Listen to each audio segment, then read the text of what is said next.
Geraldine Jamieson on Manx Radio.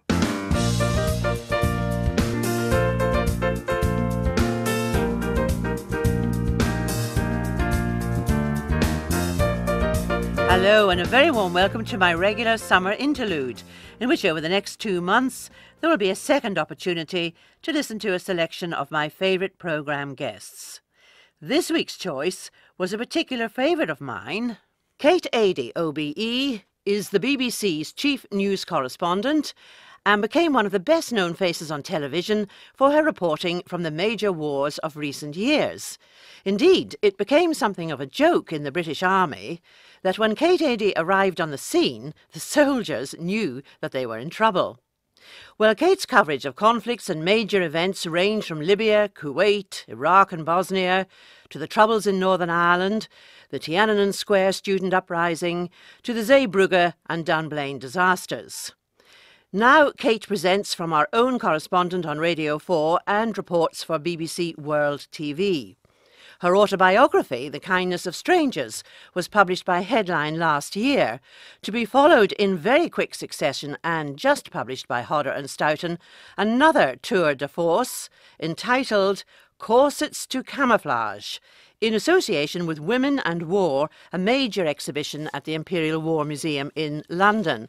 Well, warm congratulations, Kate, from journalist and reporter to turned successful author. I mean, it is said that there is a book in every one of us, but to become a full-bodied author, you have to write and publish 2 at least. So was this a giant leap for you? Well, apart from that, it was something which I don't think I'll ever attempt again. 2 books in 2 years.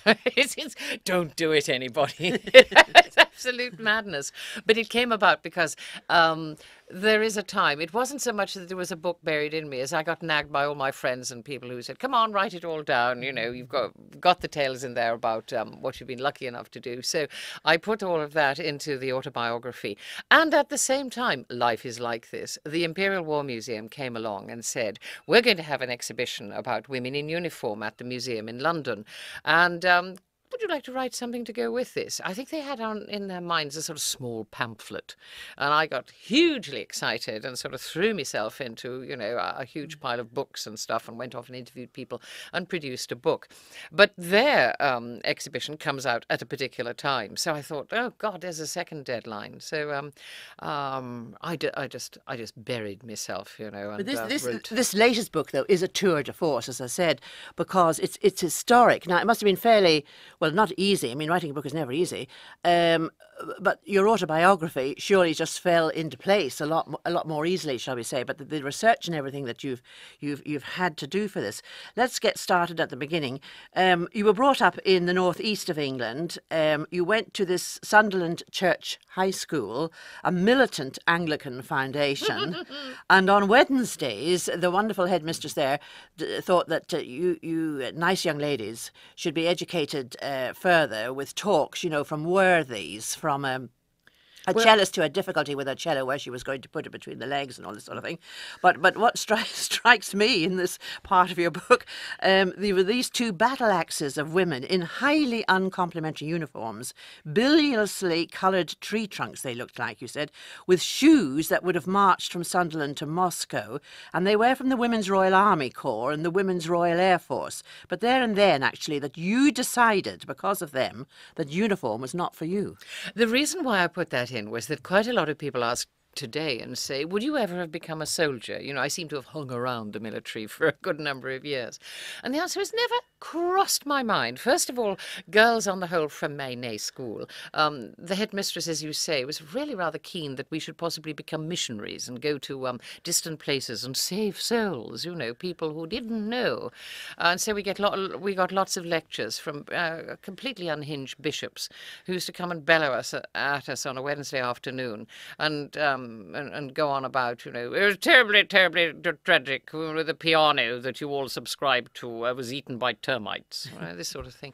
And none of us was clearly going to be a missionary. That's the last thing on our little teenage minds. And on one of these days, in came these 2 women, and we were just stupefied. I mean, they just looked horrifying. Our idea, there we were, bunch of adolescents longing to grow up and wear hugely, stiletto heels, hugely high heels, preferably in pink, and fishnet stockings, and we couldn't wait to get makeup on. And when we saw two grown-up women come in, who were dressed, I think, dressed to kill all passion and anything else. I mean, these women just looked awful to our minds. And then they talked about their jobs, and I suppose, were thinking faintly, well, if you're in the army, what you do? And it appeared that they did secretarial jobs, but wearing these terrible clothes. Actually, you also write that you never heard a word they said in the lecture. You were so sort of stupefied. It's just the vision of it. And it's an important thing about uniform. Uniform is intended to convey a message. That's why you put people in uniform. And it all started off really in this country and across Europe in the 17th, 18th centuries, when you got armies on battlefields which weren't actually issued with a uniform most of the time, because they were just loyal to certain people rather than countries. And on battlefields, it was quite common in the 1700s, and particularly in the 1600s, for people to get in a muddle as to who was fighting for who. And it was as simple as that. You wore a uniform. They were issued by the leaders, the rich men, the kings, the generals, in order to say, you belong to me. And so you could distinguish people. And that was the whole point. You were meant, and later, you were meant to convey an image. You were a fighter for a particular nation. It was the warrior image, really. I mean, you actually begin with that referring to the Vikings, yes. Which is interesting because you went to Newcastle University and took a degree in Scandinavian studies. Indeed, and spent Monday mornings being told, really, 42 ways in which you could actually kill people with an axe, which is not good after a Newcastle weekend out, I can tell you. So there was lots of things about warriors, Viking berserkers, the people who wore bear shirts made of bear hide. And there was much about military matters, but for me it was purely academic, because as a girl I certainly hadn't, played with the Airfix kit or been interested in the Battle of Alamein. I did the embroidery lessons and ballet lessons. Not my thing at all. So going and looking at the origins in uniform was for me something of a real sort of voyage of discovery, because I'd never had any inklings that way. Yes, ever. It's the power of uniform, really, the social attitudes that it both provokes and indeed reflects. But just hanging on to this bit where these two women actually put you off the idea of ever wearing uniform. I mean, you weren't too happy with the girl guides even. But there is a lovely, charming picture of you smiling in battle dress camouflage on the reverse flyleaf of your new book. Many, many, many years later after school. Well, that was when I went off to the Gulf War as one of the pool media, the British media who went with 7th Armoured Brigade in 1990 to Saudi Arabia and eventually went with the army on the liberation of Kuwait. And it was decided by the military at that time that we should actually join up. I found myself actually signing on the dotted line. It was absolutely horrifying. I'm a middle-aged woman, you're about to go and join up. It's a sort of camping with attitude, sort of, they gave you a tent but didn't tell you how to put it up. And we journalists spent most of the time underneath it, in the sense of underneath it not having its tent poles up, just sort of wriggling around saying, why don't I put the damn thing up? I bet you wish you'd paid attention as a girl guide. I never made it to a girl guide. I was a brownie, and I was so horrified by the brownie uniform, which made you look like a sort of pregnant hamster tied with string. The idea of actually spending one's teenage years looking like something blue tied, I have no thank you. I'm not into that sort of thing. I never wanted to be part of the group in that sense and be part of the uniformed group. Didn't impress me. And so that's why I was so interested to wonder why people join up. What is the attraction of it? And there I was in the middle of Saudi Arabia in 1990. And one of the whole points about uniform is that it depends enormously on rank and on also fashion, attitude, style, lots of other things. So whether you ever get a uniform that fits. And you will notice, I think some of your listeners would remember the very famous picture of some woman in uniform within living memory was the present Queen when she was Princess Elizabeth, tinkering with an army lorry while dressed in rather fetching khaki, which appears to be very well cut. Wonderful waist. Yes, well, clearly this was made for her by some frightfully grand tailor, one assumes. Whereas, I have to say, most uniforms, the reality is that I was faced with a trestle table in the middle of Saudi Arabia with an RAF clerk looking at me, and when I said, uniform? And he said, over there, ma'am. And I said, which is mine? He said, you better go and find it. It's just like being at the sales at a very bad selection of clothes and being horrified because you knew you had to come out with something at the end, otherwise you'd be stark naked. And I spent a frantic time, and the only way to do it, because there are other, all the other men, and there were no other women there, all the other men in the media group went for this sort of trestle table. They were beaten to it by me. I've been to the sales. Straight in there. There's only one thing you do. They were all selecting a pair of trousers and a jacket. I got a massive armful and fled with it to try and find something that fitted. Well, there's also, of course, another very obvious disadvantage of women and war. And you mentioned Saudi Arabia there. The basic lack of lavatories around the world. Now, it may seem trivial, but when you're in a front-line unit with 2,000 men in the desert, in Saudi Arabia in particular, which is flat and has no sand dunes, no trees and no bushes. I mean, there must be some practical difficulties, to say the least. And it wasn't the first time I'd encountered it. I do remember years ago, before women were ever accepted on warships, I was on HMS Hermes, which was the commando carrier. This is decades ago, and I spent a couple of more than a couple of nights on it, which first we absolutely horrified everybody, because I got out of this helicopter which plonked onto the deck, and I remember being met by a very charming naval officer said, "Oh my God, a woman." Welcome to the ship. And it immediately used to put them in a tiz. And eventually, when it came to the business of the heads, the naval loos, they found one of the male lavatories. There were only male lavatories, you see, on board on this commander carrier. And they explained that the way it was to be used, that if I wish to use the facilities, ma'am, I sort of told someone, and a Royal Marine arrived and sort of escorted me and then stood guard outside the lavatory while one was in there. That was an enormous fandango, and you were made very, very conscious that, admittedly, there it was, a warship. It wasn't, it didn't have frilly things on it like ladies' loos, so it was a problem. But it was treated as a problem, not as something which maybe they, perhaps should do something about. Yeah. But when it came to the desert, I mean, that really was a problem, because I was in a group of 2,000 men with the 7th Armoured Brigade, and was the only woman. This is 1990, and before you even saw many women coming even nearer to a front line in a ground operation, in other words, sort of tanks and infantry and all of that. And there were very few women, because the Women's Royal Army Corps was still in existence, a separate group of women, as it were, not integrated, but a separate corps of women. And they did certain jobs, but they weren't anywhere near the sort of fighting front line. So there was muggins in this desert. Not, I have to say, thank God, this bizarre phrase has come up recently with the Americans, who went around saying in the last little operation that they were going to have embedded journalists. They weren't embedded at all in the sense of being with them, because they didn't even join the forces. They were just stuck in a car park north of Kuwait, and information was relayed to them. One of the least direct bits of reporting I've seen for a long time. But the point about it was that thank God we didn't have the phrase back in 1990. It would have been Adie embedded with 2,000 men. And no lavatories either, which became a nightmare in the end, an absolute nightmare. Well, it was. Doesn't bear thinking about this present day and age, Kate. Well, it was, of course, your coverage, everyone will remember this, of the 1980 siege of the Iranian embassy that changed all that. It brought you to prominence as one of the few women reporting difficult and dangerous stories at the time. Now, you describe yourself that this turn your career took was largely accidental. Oh, I was on shift as a junior reporter. I mean, you never set out to go into war zones, did you? And I never set out to be a reporter. Let's take it right back to the beginning. I fell into local radio at the very start of the BBC's experiment with local radio back in a long time ago.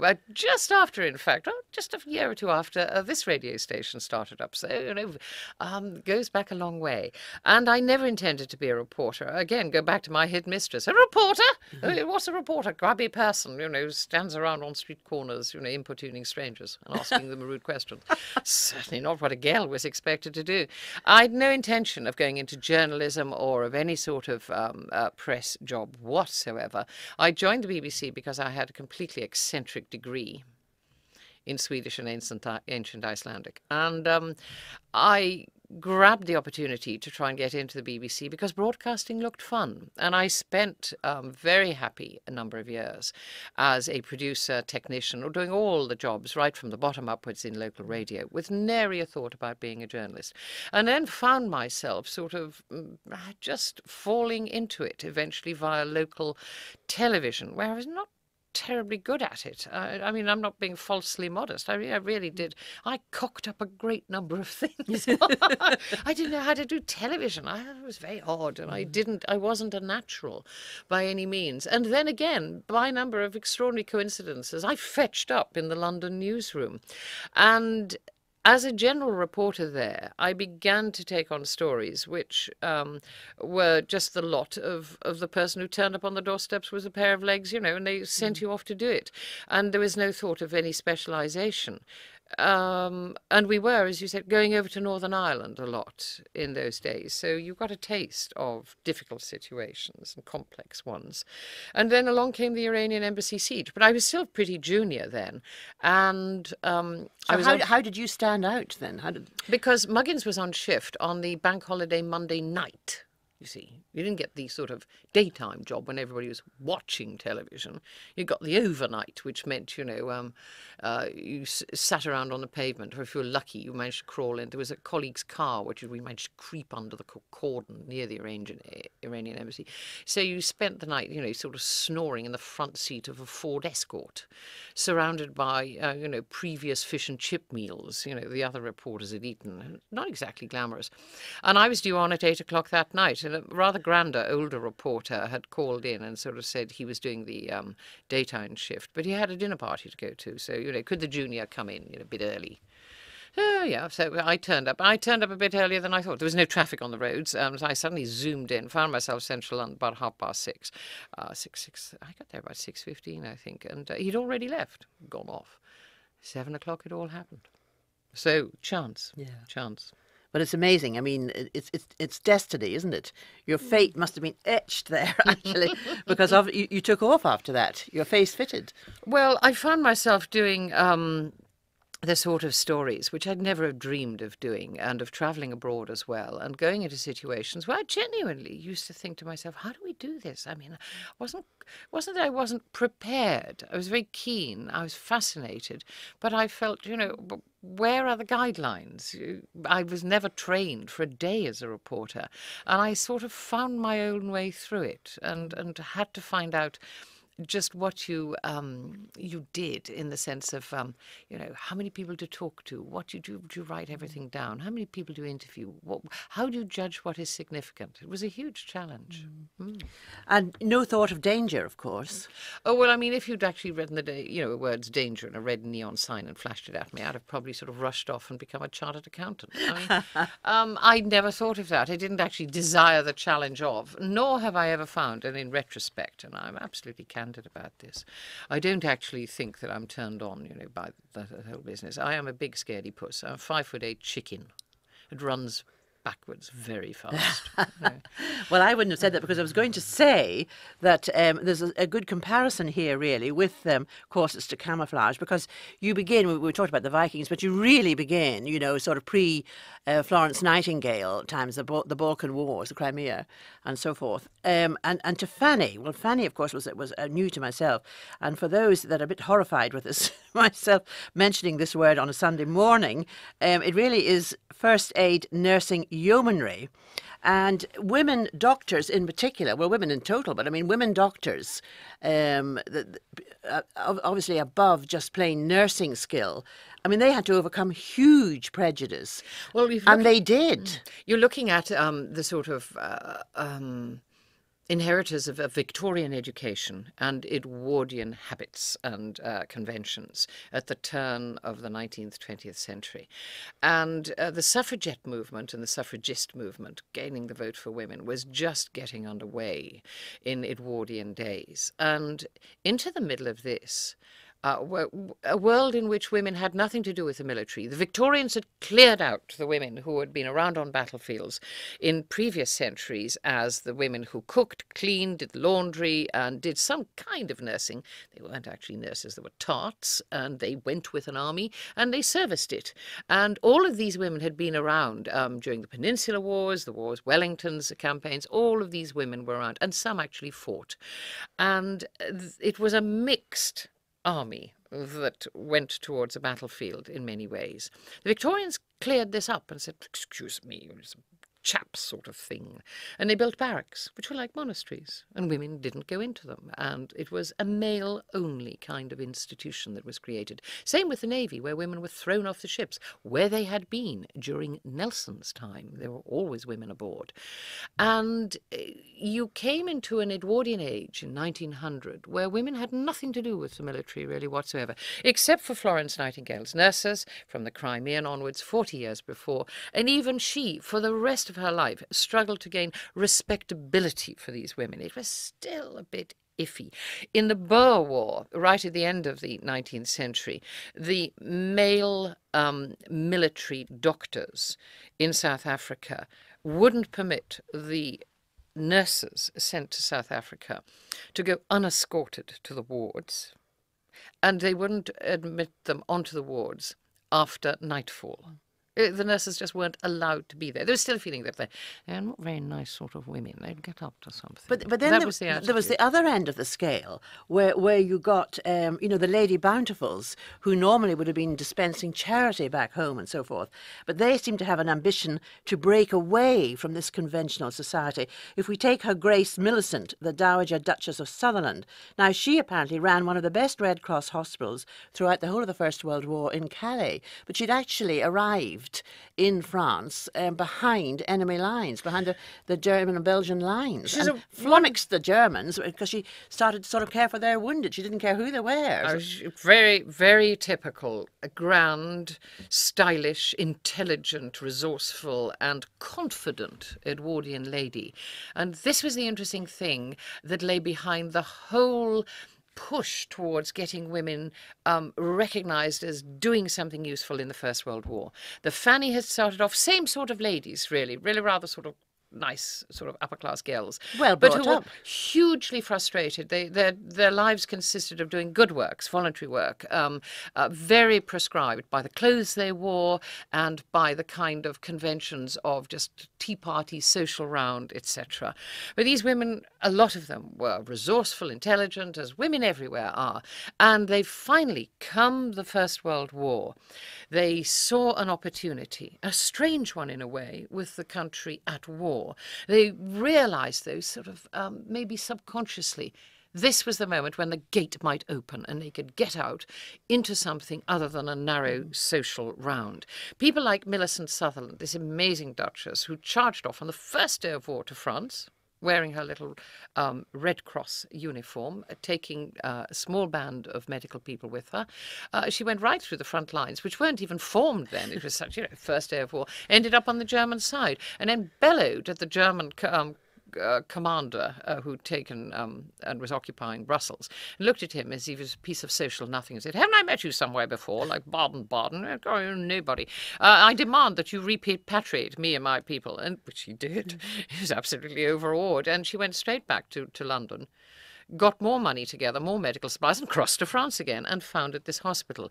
And alongside her were hundreds and hundreds, and later thousands of women who left their Edwardian lives and ended up on the battlefields of France. Now, they weren't actually fighting, but they were right in amongst it. The nurses, the VADs, they came under shell fire. Women drove, the Fanny, these extraordinary women, drove ambulances right up to the front lines. They collected the wounded. They got endless citations They for weren't bravery. supposed to do that, though, were they? No, women, it was considered absolutely shocking. In fact, the shock to the system, back to the whole country, of what women began to do in the war. Men who went off to fight the huge, great, terrible death toll of the First World War left gaps in society of people like bus conductors, people working in the shipyards, people working the steelworks, men's jobs. And the women started to take them. Of course, that's why we got the Land Army, wasn't The it? Land Army as well. And all of these people, and also a great number of ordinary women who were in domestic service, very put upon by Madam above stairs, they saw the chance of getting jobs. Admittedly, they were dirty and dangerous, in the factories making munitions. But they got a real wage. Exactly. Well, this fascinates me, I must say, before we leave the Dowager Duchess of Sutherland, because there's a wonderful picture in your book, Courses to Camouflage Kate. She was outdone, actually, in style and morale building by the younger, prettier, and perhaps maybe more resourceful Constance, Duchess of Westminster. Now, she used to go around at night visiting these wounded and so on, lying on pallets, donned in tiara and very low evening dress. She had all her society ladies with her, the ones you mentioned, the rather butterfly ones who'd come to help. Constance was having none of this. She said, you're going to do some real work. And she was years ahead of her time, because the men were coming in with terrible wounds, and, surgery in those days was pretty rough and ready, and the medical people did what they could. Constance realized that men coming back from battle needed something else. They needed their minds and spirits looking at. And she said, nothing will lift the spirit more than we build morale. And all her ladies got into beautiful evening dress, donned their tiaras, and went round the wards at night. And she'd spotted that the mind, as much as the body, suffers in war quite often. And she was way ahead of her time in what she was doing. And she also had not only her tiara, she went round the wards accompanied by her wolfhound. Class, I call that, really. But we are talking, basically, what you were saying just earlier, really, about ordinary women performing extraordinary deeds. And probably what did help them was the power of uniform. I mean, do you think the social attitudes today have altered? I mean, we're perhaps casual and really even sloppy attitude towards dress today. I mean, even we get criticism of breakfast on television, the dumbing down, on Friday mornings that go in sort of in casual trousers and a T-shirt or something. Is uniform, do you think, unless for safety's sake, somewhat passé? I don't think so, because what has happened is we've become a much more egalitarian society over the last century. Rank and privilege are not so important, but what has actually still come through is that people like to delineate themselves. And if you think that uniform has gone, just you go to the bank, just you go to the building society, hang on, just you look at the shop assistants. There is still an insistence that some people, as it were, join the clan, are made to look as if they belong. And on top of that, uniform is still there in our views of clothes, because the way you're describing clothes, in fact, are not a description of how of covering the body. They are of delineating what you think of your position. And only people who are confident actually wear casual clothes. If you think you're going to be frowned upon by people up there or other people, you will wear what you think they want you to wear. The whole subject is very, very complicated, and we certainly haven't lost the concept of uniform and the fact that whatever you're wearing conveys a message. Of course, some people in your book, when we moved on to World War II, didn't wear uniform. They couldn't wear uniform, and they were perhaps the bravest of all. Those wonderful women who went in and helped. I mean, they were the Secret Service, the SOE, the Secret Order Executive, wasn't it? Special Operation Executive, yeah. Yeah, and these women were dropped behind enemy lines, quite large numbers of them. Some of them were captured, tortured, and some of them were murdered in the concentration camps. Enormously brave, and some of them very young women. Again, interesting about them that their exploits at the end of the war, they had been extraordinarily courageous. when the cabinet met to discuss the information that was coming out and back to them from France and Germany about what had happened to them, these men in the cabinet felt they couldn't actually tell the public because they said it would reflect upon the fact that we men had knowingly allowed these women to go into great danger. And so their story for a long time was never told. And that's the story right through the century, that somehow the stories never quite got, you know, celebrated. And that's what I wanted to do. Well, you are, as I think I said, or maybe omitted to mention very importantly, that you are a trustee of the Imperial War Museum in London. What has been the reception of Corsets to Camouflage so far? Well, we have got the exhibition starting soon, and the people putting it together, it's quite fascinating. The professionals say, do you know, when people come into a museum like this, which is about all aspects of war, a great number of them say, is there anything about women? Because, of course, they're confronted with, you know, huge tank and guns, and there's aircraft suspended from the ceiling. And, of course, there are several of the specialist, exhibitions internally which mention women. But very rarely do women really get their correct due. And we hope we are correcting this. Well, in future, in proportion to the number of women now serving, there will be a new figure in uniform, the Chelsea pensioner, in her scarlet coat and tricorn hat. And I'm sure that Kate would agree with me there. Corsets to Camouflage, Women and War is published in hardback by Hodder and Stoughton, and of course written by Kate Adie, a remarkable guest on this week's Geraldine Jamieson interview. Kate, thank you very much indeed. Thank you.